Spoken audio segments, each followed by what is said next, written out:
कुरुक्षेत्र में लड़े गए महाभारत के युद्ध में लाखों सैनिकों ने भाग लिया था। अब सवाल ये उठता है कि इन लाखों लोगों के लिए भोजन कौन बनाता था और कैसे यह सब प्रबंध करता था। सवाल यह भी उत्पन्न होता है कि जब हर दिन हजारों लोग मारे जाते थे तो कैसे शाम का खाना हिसाब किताब से बनता था। कुरुक्षेत्र में लड़े गए महाभारत के इस युद्ध से जुड़े ऐसे ही कुछ रहस्य के बारे में जानने के लिए वीडियो को अंत तक जरूर देखें।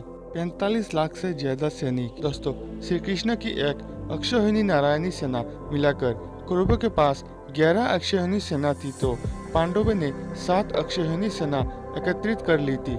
इस तरह सभी महारथियों की सेनाओं को मिलाकर कुल 45 लाख से ज्यादा लोगों ने इस युद्ध में भाग लिया था। उडुपी के राजा बनवाते थे खाना। दोस्तों, महाभारत युद्ध की घोषणा होते ही सभी राज्यों के राजा अपना अपना पक्ष तय कर रहे थे। कोई कौरवों की तरफ था तो कोई पांडवों की तरफ। इस दौरान कई ऐसे भी राजा थे जिन्होंने तटस्थ रहना तय किया था। मान्यता के अनुसार उन्हीं में से एक उडुपी के राजा भी थे।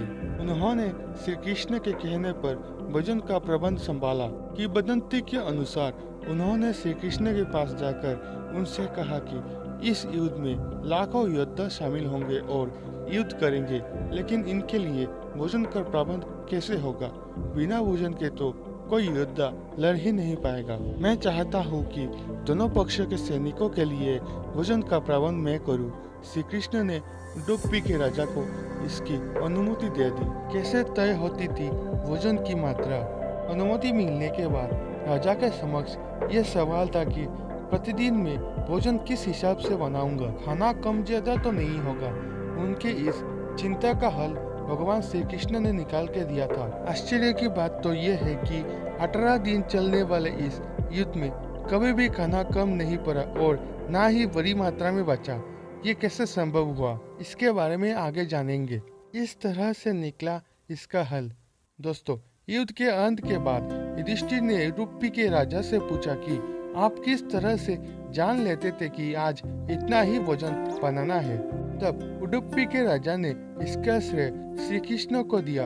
उडुपी के राजा ने युधिष्ठिर से कहा कि भगवान श्री कृष्ण रोज उबले हुए मूंगफली खाते थे।